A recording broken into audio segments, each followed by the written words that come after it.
드리겠습니다.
특별히 명절일 때 예배드리는 여러분들에게 하나님의 예비하신 은혜가 함께 하실 줄로 믿습니다. 오늘은 더 큰 은혜와 복으로 준비하고 있으실 줄로 믿습니다.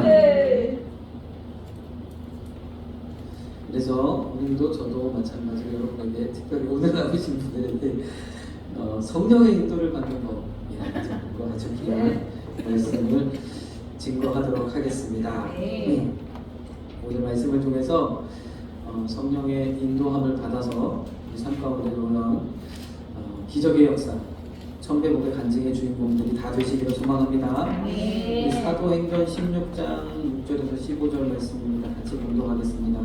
성령이 아시아에서 말씀을 전하지 못하게 하시거늘 부르기아와 갈라디아 땅으로 다녀가 무시아 앞에 이르러 비두니아로 가고자 애쓰되 예수의 영이 허락지 아니하시는지라. 무시아를 지나 드로아로 내려갔는데 밤에 환상이 바울에게 보이니 마게도냐 사람 하나가 가서 그에게 청하여 가로되 마게도냐로 건너와서 우리를 도우라 하거늘 바울이 이 환상을 본 후에 우리가 곧 마게도냐로 떠나기를 힘쓰니 이는 하나님이 저 사람들에게 복음을 전하라고 우리를 부르신 줄로 인정합니다. 드로아에서 배로 떠나 사모드라게로 직행하여 이튿날 네아폴리로 가고 거기서 빌립보에 이르니 이는 마게도냐 지경 첫 성이요 또 로마의 식민지라.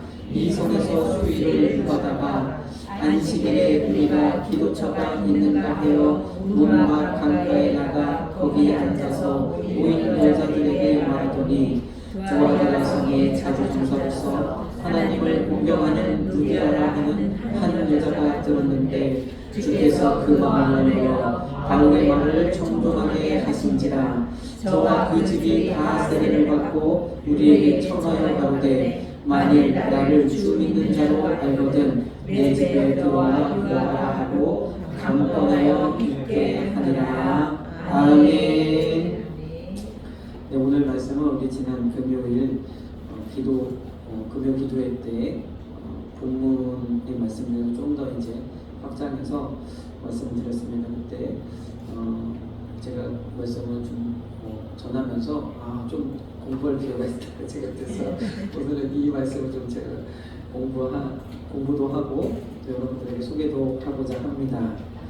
오늘 이 말씀은 굉장히 중요한 우리에게 하나님의 그런 인도하시는 은혜가 담겨 있어요. 뭐냐면 사도행전 16장 6절부터 보면 말씀을 이 지금 바울과 함께하는 선교팀이죠.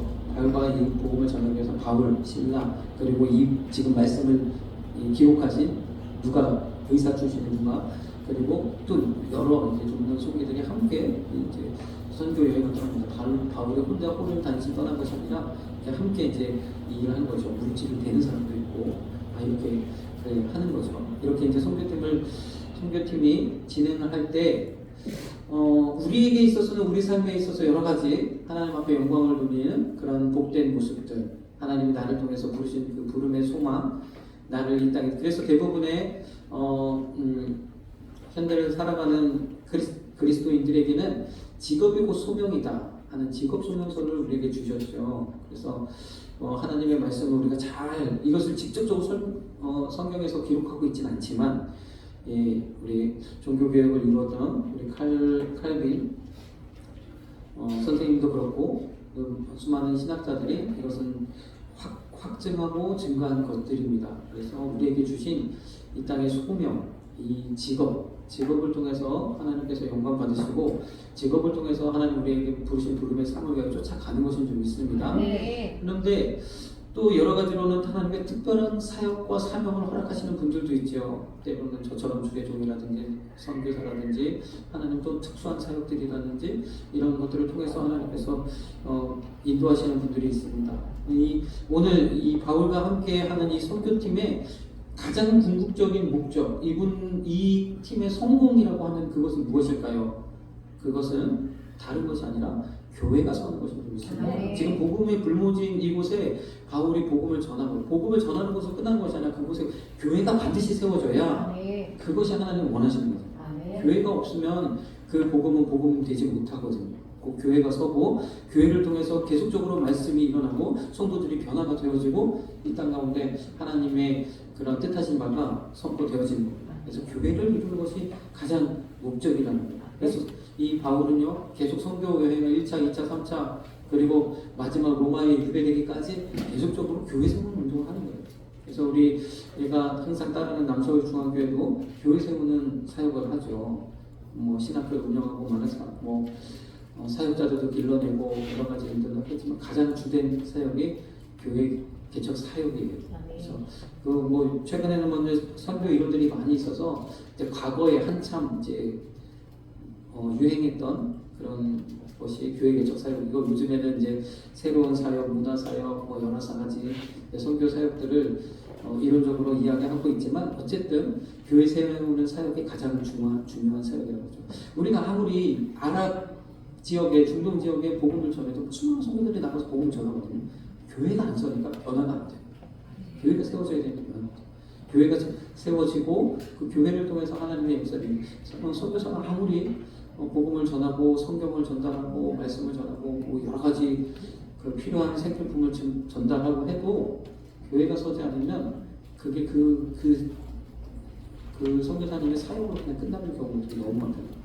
그래서 교회를 세우는 것이 최종적인 목적이라는 것을 그러면 우리의 인생에서는 이 말씀을 적용할 때 그렇죠. 나의 부름의 소망은 무엇인가, 내게 주신 직업과 또 내게 주신 사역과 내게 주신 하나님의 맡겨주신 사명이 있는 줄 믿습니다. 그것을 우리가 뜻대로 향하여 나아갈 때 성령의 인도함을 받아야 되는 줄 믿습니다. 오늘은 이 바울과 선교팀의 이 성령의 인도함을 받는 과정을 보고자 하는 거죠. 오늘 16장 6절에서부터 이 말씀을 아주 분명하게 보여주고 있습니다.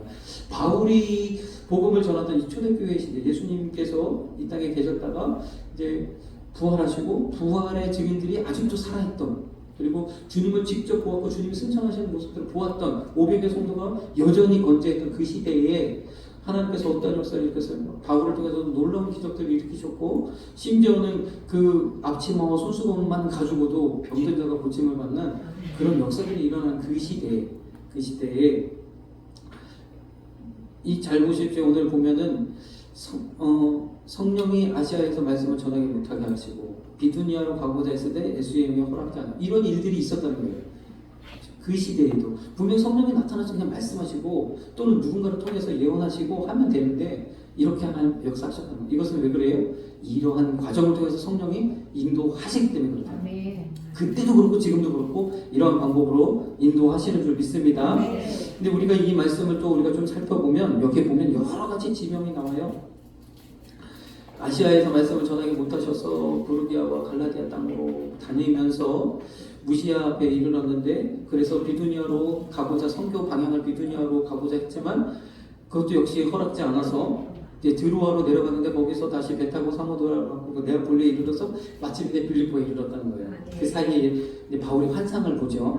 마게도냐 사람이 부르는 그 환상을 보게 된 거죠. 그리고 빌립보에 긴 여행 기록이 있는데 소득이 없었다는 거예요. 다시 말해서 교회가 세워지지 못했다는 거죠. 이런 소득 없이 긴 여행길이 있었다는 것은 그 기간이 결국 하나님의 인도하심을 받는 기간이었는 줄 믿습니다. 그래서 우리가 이 말씀을 통해서 성령님이 어떻게 인도하시는지를 살펴볼 수 있기를 소망합니다. 그래서 제가 이것을 좀 한번 찾아봤어요. 그래서 어떻게 바울이 선교 여행을 떠났는지, 안디옥에서 이제 선교로 선교사로 부르심을 다시 세움을 받아서 이제 제2차 선교 여행을 떠나게 되어진 거죠. 그래서 아까 우리가 본 대로 무시아까지 갈라디아를 지나서 아시아라는 땅, 지금은 소아시아, 터키 지역, 소아시아, 그러니까 예전에는 터키 그 지역만 아시아라고 불렀어요. 나머지는 각각의 이름이 있었는데 지금은 그 이름이 확장되어가지고 오늘 우리가 있는 이 아시아 대륙을 다 통칭해서 아시아라고 하죠. 그래서 이 소아시아를 넘어서 계속적으로 이제 복음을 가지고 동쪽으로 진행하기를 원했는데, 여기서 보니까 무시아에 이르러서 비두니아로 가기로 했었다는 거예요. 이쪽으로 가려고 했다는 거죠. 그래서 많은 분들이 그러죠. 이때 마게도냐 사람 바울이 환상을 보지 않았으면 아시아에 혹 중국을 넘어서 몽골을 넘어서 우리나라에 복음이 더 빨리 왔을 수도 있는데 라는 말을 하는 거예요. 근데 일로 가고자 했는데 하나님은 허락지 않으십니다. 허락지 않아서 방향을 틀어가지고 바로 환상 보고 응답이야 하고는 어디로? 사모드게아로 직행해서 그 네아폴리를 거쳐서 빌립보 첫성에 이르렀다는 거예요. 여기가 바로 마게도냐 첫성입니다. 마게도냐를 향해서 하나님이 이 지역에 복음을 전하라고 하시는구나. 그래서 나머지 선교사를 쭉 이렇게 보면 원래적으로 사도 바울은요 비두니아 지역을 돌아서 다시 안디옥으로 오기를 원했어요. 그리고 1차 선교지를 돌았던 이 아시아 지역과 3차 선교지 때도 역시 다시 방문했던 이 아시아 지역을 쭉 돌기를 원했을 수 있어요. 그런데 하나님께서 이 마게도냐는 유럽의 첫 강문이고, 그 유럽으로 복음을 먼저 틀으셨던 거예요. 유럽의 복음화 되면, 그래서 지금 이 아시아 대륙과 이 마게도냐로부터 시작해서 유럽 대륙이 만나는 그 자리에서 유럽으로 복음의 방향을 틀으셨던 거죠.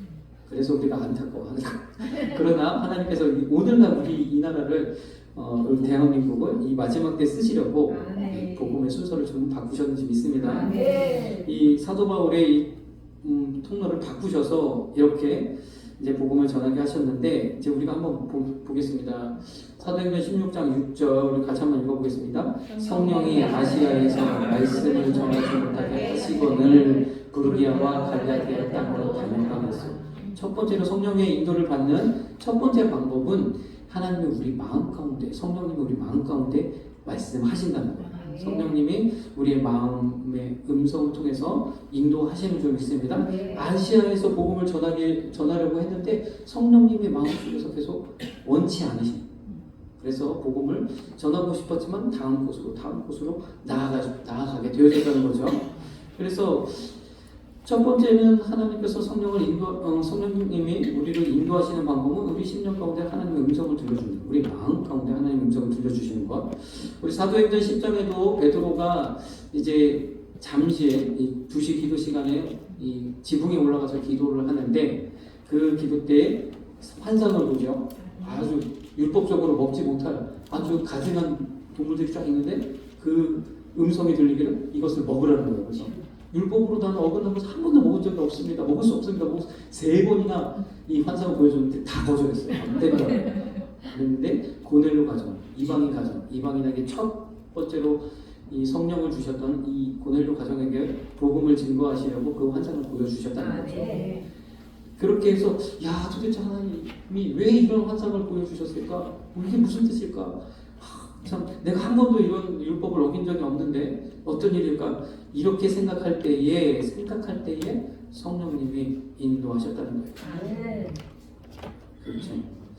베드로가 그 환상에 대하여 생각할 때 성령님께서 저더러 말씀하시는 것입니다. 그래서 이 첫 번째 방법은 우리의 생각을 하나님 주장하신다는 거예요. 성령님이 우리 생각을 주장하셔서 우리를 인도하시는 이 방법. 참 성령님께서 우리를 이끄실 때 참 가장 우리에게 많이 사용하시는 방법 중에 하나이죠. 우리가 잘 아시는 말씀처럼 성령님이 우리 안에 계시면 모든 것을 생각나고 가르치게 하시리라. 생각나게 하신다는, 우리 생각을 생각나게 하신다는 것은 생각을 주장하신다는 거예요. 그래서 이것을 저는 그렇게 늘 말씀드리는 게 무엇이냐면 내 생각일까 하나님의 생각일까, 이게 그렇죠. 내 생각일까 하나님의 생각일까, 이게 하나님의 생각과 내 생각이 일치되는, 그래서 뚜렷하게 하나님의 생각, 내 생각이 구별되는, 그래서 그 어떤 것을 기계적으로 로봇처럼 따르는 것이 아니라 내 생각, 내 마음이 곧 하나님의 마음이 되어져서 성령이 내게 그런 간절한 마음을 주셔서 그렇게 하게 되는 그러한 일들이 성령의 인도하심인 줄 믿습니다. 그래서 하나님께서 우리 가운데 우리 속 사람에게 하나님 역사하신다는 거예요. 내 속 사람 가운데 하나님 역사하시는 거예요. 제가 성령님이 인도하시는 건 영성의 사람, 이것은 무엇이냐? 그때 말씀드렸지만 뭐였지? 아시는 분? 메타인지라고 해서 누군가 나를 컨트롤하는 내 생각 이면의 생각, 또 다른 그 컨트롤 타워, 이것이 있는 사람은 더 내가 나아가야 할 방향을, 내가 방법들을 정확하게 알기 때문에 더 학습 능률도 좋고 일을 해도 능률이 좋고 결과가 잘 나오고 이런다는 거죠. 마찬가지로 하나님께서 우리 속 사람을 주장하셔서 그 하나님의 컨트롤 타워가 되셔가지고 역사하신다는 거예요. 그러한 은혜를 우리에게 주시는 줄 믿습니다. 그래서 로마서 8장 16절에도 성령의 친히 우리 영으로 더불어라잖아요. 우리 영으로 더불어. 이게 그래서 주님과 연합된 거죠. 이 은혜를 누리시기를 간절히 소망합니다. 그러면 성령님이 우리와 함께 하시는 것을 우리가 어떻게 알 수 있을까요? 하나님이 우리에게 음성 주시고 말씀 주실 때는 평안이 임합니다. 하나님의 생각은 평안인 줄 믿습니다. 대부분의 종교에서는 두려움이 그 베이스예요. 어떤 사람의 순종, 어떤 사람의 행동을 일으키기 위해서는 두려움을 만들어냅니다. 그래서 이거 안 하면 큰일 날까봐 움직이게 만드는 것이 대부분의 종교예요. 교회 안에서도 가령 이런 일들이 있을 수가 있어요. 이것은 어떻게 보면 하나님을 기뻐하시지 않는 방법이에요. 합력하여 하나님 선을 이루신다 할지라도 하나님이 궁극적으로 원하시는 건 평안 가운데서 성령의 인도하심을 받아 스스로 자원하여 그 일들을 감당하는 것이 하나님이 가장 기뻐하시는 것을 믿습니다. 근데 때로는 하나님께서 특별한 사명을 주시려고 강권하실 때는 하나님께서 이 일 안 하면 혼날까봐 하게 되는 경우들도 있는 것 같습니다. 간증을 들어보는 그런 것도 있는데, 어쨌든 하나님께서는 기본적으로 평안 가운데 우리의 생각을 주장하시는 줄 믿습니다. 그래서 참 내가 평소에는 순종하기 어려운 그런 일이다 할지라도 하나님의 평안으로 인도하시면 이게 성령의 음성이구나 라고 우리가 깨달을 수 있는 줄 믿습니다. 또 우리 16장 말씀을 통해서 두 번째로는 환경을 통해서 하나님 인도하십니다. 이것도 많이 들어보셨죠? 환경을 하나님 이용하셔서, 주변 사람들을 이용하셔서, 상황들을 이용하셔서 하나님 인도하신다는 거예요. 첫 번째는 성령님의 아시아에서 말씀을 전하게 못하신 것, 직접적으로 막으셨다는 거예요. 두 번째는 비두니아로 가려고, 아까도 보시죠, 동쪽으로 가려고 애를 썼는데 안 되는 거예요. 안 되는 거예요. 막히는 거예요, 자꾸. 그래서 이것은요, 성령이라 하지 않고 같은 성령이지만 예수의 영이다라고 표현했어요. 같은 성령인데 성령이라고 이야기하지 않고 예수의 영이라고 합니다. 왜 그럴까요? 저도 그래서 이 말씀을 가지고 왜 같은 성령인데 예수의 영이라고 표현했을까? 사도 바울은 분명하게 이 두 가지를 구별하기를 원했던 거죠. 성령님이 직접으로 내 마음을 주장하시고 내 생각을 주장하셔서 인도하심과 또 다른 방법으로 환경을 바꿔서 환경을 통해서 말씀하셨기 때문에 그렇다. 내 직접적으로는 하나님 말씀하시지 않았는데 환경에서 길이 열리지 않거나 또는 길이 새로운 길로 열려지거나 할 때 성령님이 인도하셨다는 거죠.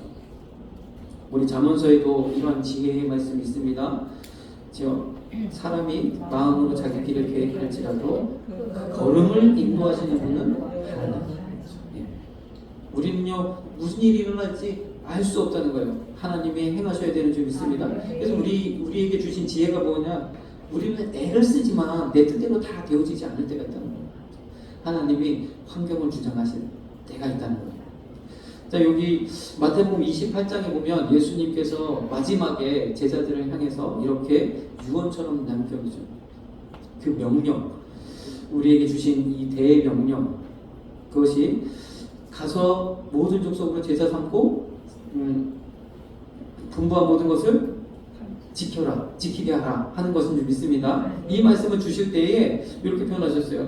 과거 요한복음을 통해서는 너희는 나보다 더 큰 일을 할 텐데 하나님의 능력이 너희의 능력이 되어져서 나보다 더 큰 일을 할 것이라. 그래서 예수의 능력이 나의 능력, 예수의 이름으로 명하고 기도한 대로 하나님 이루시고 실행하시는 이것에 대해서 말씀하셨는데 마태복음 28장에는 하늘과 땅의 모든 권세는 예수님께 내게 있다. 내게 우리에게 직접적으로 그것을 주신 것이 아니라 내게 있다고 하셨고요. 그것을 세상 끝날까지 우리와 함께 하시겠다고 했어요. 예수님은 어떠한 분이십니까? 예수님은 바람도 바다도 환경을 지배하시는 그런 분이신 줄 믿습니다. 그래서 특별히 예수의 영을 환경을 다스리시고 환경을 지배하시고 말씀대로 이루시는 그 예수님의 능력. 그래서 우리 환경이 우리를 또 하나님의 뜻 가운데로 인도하고 이끌어가는 또 하나의 성령의 인도하심인 줄 믿습니다. 그래서 우리가 때로는요, 안 되는 것도 은혜이고 안 되는 것도 감사한 것은 환경을 통해 하나님 역사죠. 내가 잘못된 길로 아까도 고백이 나왔던데 이제 방향을 바로 잡았으니까 하나님께서 놀라운 역사를 부으실 줄 믿습니다. 그 기간이 소모되는 기간이 아니라 하나님이 원하시는 이 성령의 인도를 받는 과정이에요. 그래서 오늘은 두 번째는 환경을 다스리는 환경을 통해서 성령님의 인도하심을 받을 수 있어요. 세 번째는 계시를 통하여 받을 수 있다는 계시를 통해서. 오늘은 16장에는 바울이 이 선교팀 모두에게 하는 이 환상을 보여준 게 아니라 바울이 꿈을 꾸는데 또는 환상 가운데 이것을 보여주셨다는 거예요. 여러분들에게 마찬가지로 꿈 가운데 또는 환상 가운데 이런 계시를 보여주실 수 있어요. 계시가 아니어도 하나님께서 이러한 하나님의 뜻을 계시적으로 보여주실 때가 있어요. 어느 누구의 말씀을 통해서라든지 또는 목사님의 말씀을 통해서라든지 또 주변인의 권유를 통해서라든지 어떤 방법으로 계시를 하나님 주실 때 하나님의 뜻을 알려주실 때가 있다는 거예요. 그때 그것을 어떻게 해야 된다? 하나님의 인도하심으로, 성령님의 인도하심으로 인정해야 된다. 인정하고 나아가면 하나님께서 은혜를 베푸는 하나님의 성령의 인도하심을 받는 또 하는 방법이에요.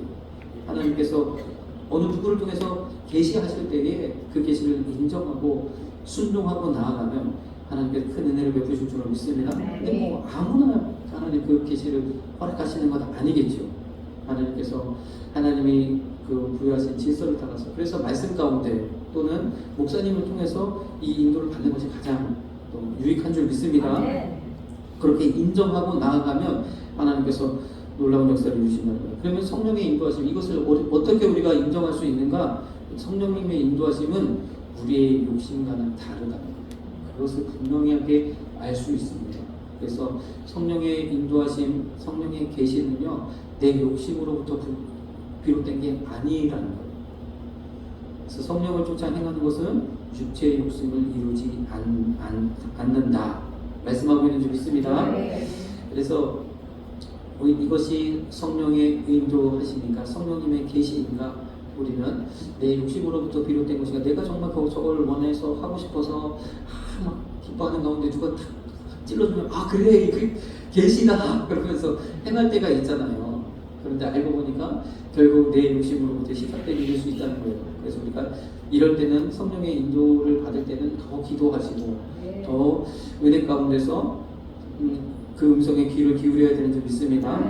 여기서도 보니까 이 선교팀이 바울이 그렇게 환상을 보고 이 이야기를 했을 때 그것을 인정했어요. 하나님 보내시는구나. 마게도냐 사람들에게 복음을 전하라고 말씀하시는구나. 그것을 응답으로 받고 직행했다는 거예요. 그래서 이 하나님의 계시를, 하나님의 성령의 인도하심을 이제 인정하면 어떻게 하고 믿고 순종하면 되는 줄 믿습니다. 그러면 하나님의 놀라운 역사가 나타나게 되는 줄 믿습니다. 그래서 여기서 보니까 저 사람들에게 복음을 전하라고, 마게도냐 사람들에게 복음을 전하라고 우리를 부르신 줄로 인정함이라 그렇게 하거든요. 드로아에서 곧바로 배를 타고 사모들에게 섬으로 직행하고 네아폴리를 거쳐서 빌립보에 드디어 이르렀어요. 마게도냐의 첫 성, 마게도냐의 큰 성. 그래서 굉장히 상업적으로 굉장히 부유한 이런 도시 빌립보에 이르렀습니다. 로마의 식민지였죠. 로마가 직접 다스리시는. 그러니까 어떻게 보면 로마의 그런 뭐랄까 통치 기구가 속해 있는 그런 빌립보 이 지역, 굉장히 유명한 지역이고 활발한 그런 지역이죠. 이 지역에 이르러서 이제 하나님 여기에 교회를 세우더라고요. 하나님 가만히 보면 교회를 세우실 때 아주 허브가 되는 그곳에 교회를 세우신 거예요. 그래서 그 주변 지역을 다 복음을 증거하시려고. 왜 6월절 성령이 내리실 때도 6월절 순례객들이 모이는 그때 성령을 부어주셨거든요. 하나님께서는 그렇게 그런 방법을 쓰시고자 하신 거죠. 왜냐하면 지금은 급하니까. 초대교회 급하니까 하나님 이렇게 이곳에 교회를 세우기 위해서 하나님 이렇게 역사하셨는지 믿습니다. 자, 그래서 이제 빌립보에 이르렀는데 여기 보니까 빌립보에 이르렀어도 바로 하나님께서 막 역사를 일으키신 게 아니에요. 이 성에서 수일을 유했다 그랬어요. 빌립보에 도착했는데도 이게 뭔가 길이 잘 안 열리고 이게 지금 복음을 전해야 되는데 완전히 불모지야. 여기는 복음에 대해서 들어보지도 못하고 사람들이 막 복음을 받아들이려고도 하지 않는 그곳에 어떻게 전할 이 족적점을 참을 수 없는 이런 때였던 거죠. 그래서 이 성에서 수일을 유하다가 그러면서 이렇게 13절에 얘기하고 있습니다. 자, 오늘 아까 전에 이 세 가지 말씀드렸잖아요. 성령님의 인도를 받는 방법, 성령님이 직접 우리 마음을 주장하셔서 말씀하신 성령의 음성을 들려주실 때, 또는 성령님의 환경을 주장하셔서 우리를 인도하시고, 또는 성령님이 계시하셔서 누군가를 통해서 하나님께서 이렇게 성령의 인도하심을 주시는데, 이것은 많은 교회에서 공통적으로 설교하십니다. 우리가 잘 알고 있어요. 이 다음은 제가 여러분들에게 보너스를 드립니다. 굉장히 또 중요한 의미가 담겨 있습니다. 잘 보십시오. 그래서 이 수일을 유하다가 아이디어를 하나 냈어요. 뭐냐면 안식일에 어디에서 기도하는 모임이 있는가 한번 찾아보자. 그래서 어디로 나갔냐면 강가로 나갔다는 거예요. 왜 강가로 나갔나 했더니 이스라엘 유대인들은 바벨론 포로로 잡혀간 이후부터 항상 강가에 모여가지고 서로를 위로하고 이렇게 강가로 모여드는 습관들이 있었다는 거죠. 그래서 어디를 가든지 내 동족 유대인을 만나기를 원한다면 강가로 나가면, 거기에 회당도 없고 유대인 그룹도 없고 아무것도 없을 때 강가로 나가면 만날 수 있다는 거예요. 왜 그러면 강으로 가는 그런 마음이 생겼는가? 에스겔을 통해서 하나님께서 이스라엘 백성에게 환상을 주시고 약속을 주셨는데, 제3성전, 아름다운 성전이 이제 세워지게 되면 성전으로부터 한 강물이 흘러서 온 대지를, 말씀드렸죠, 온 대지를 살려내는 이 놀라운, 그래서 발목에 차고 무릎에 차고 허리 차고 창이라게 되는 그런 강물을 연상하면서 우리에게도 이러한 은혜의 강으로 우리를 인도해달라고 그 소망이 있어서 강가로 모였다는 거죠. 그래서 오늘 이 선교팀 바울과 함께하는 이 선교팀 가운데 이러한 생각을 하나 주셨어요. 안식일에 우리가 기도처가 있는가 하여 문밖 강가에 나갔다. 아멘. 근데 이런 하나님께서 이런 뜻을 그냥 알려주시겠느냐? 아니라는 거죠. 뭐냐면 그들은 그 자리에서 수위를 그냥 아무 할 일 없이 수위를 지낸 것이 아니라 또 기도하고 또 찾아보고 기도하고 또 찾아보고 기도하고 또 어디 복음을 전할 곳은 없는가 찾아보았는 줄 믿습니다. 기도하는 가운데 그들에게 이런 응답을 주셨다. 이런 생각을 주셨다. 우리 생각을 주장하셨다. 우리 원로 목사님도 늘 말씀하셨죠. 생각이 굉장히 중요하다. 생각을 잘해야 된다. 하나님이 주시는 그 생각, 하나님이 허락하시는 그 아이디어, 그것을 우리가 누려야 된다. 이 생각을 가지고 나갔더니 거기서 누구를 만났습니까? 강가에 갔어요. 거기서 두아디라 성의 자주장사. 자주 그 옷감은 굉장히 귀한 천이라고 그러죠. 귀족들이 사용하는 자주 색깔 옷감들은 귀한 옷이라고 그렇게 알려져. 저는 뭐 자세히 모르지만 그렇게들 보통 이야기합니다. 그래서 자주장사 루디아는 제가 볼 때 그리고 많은 분들이 이야기할 때 그냥 어느 정도 성공한 정도가 아니라 그래도 어느 정도 그 인지도가 있는 그런 성공한 사람 중에 하나인 것이다. 그래서 참 유대인으로서 디아스포라로 각 지역에 흩어져 있는 그 가운데 그 지역에서 어느 정도 성공을 거둔 루디아라는 자주장사, 그 사람을 그 강가에서 만나게 되었다는 거죠. 그가요 바울이 전하는 복음을 듣고요 마음이 열렸어요. 누가 마음을 여셨어요? 주님께서. 하나님께서 그 마음을 열으셔서 복음이 들려지게 하는 줄 믿습니다.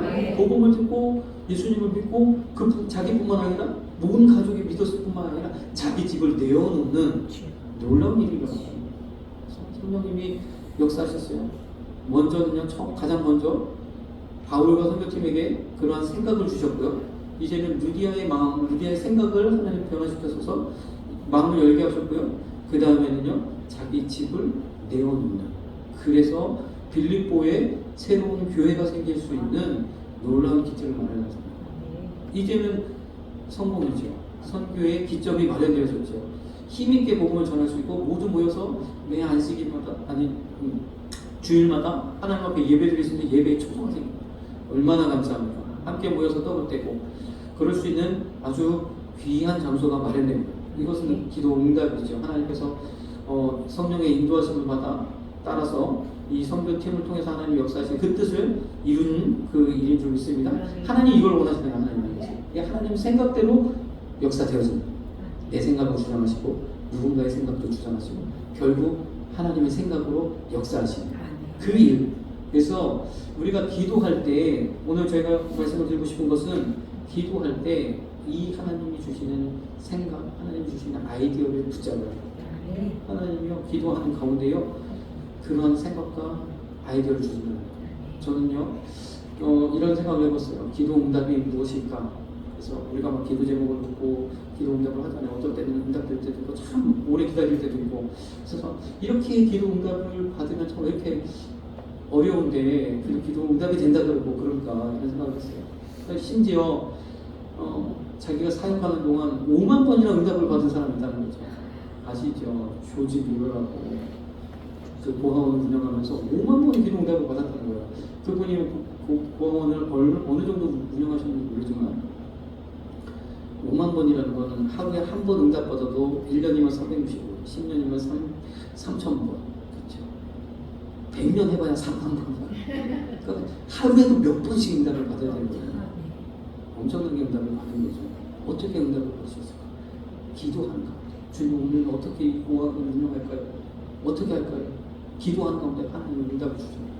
아이디어를 주시고 생각을 주시고 이렇게 하는 아이디어를 주실 때에 그것을 하나님의 성령님의 인도하심으로 믿고 나아가면 역사가 일어나는 줄 믿습니다.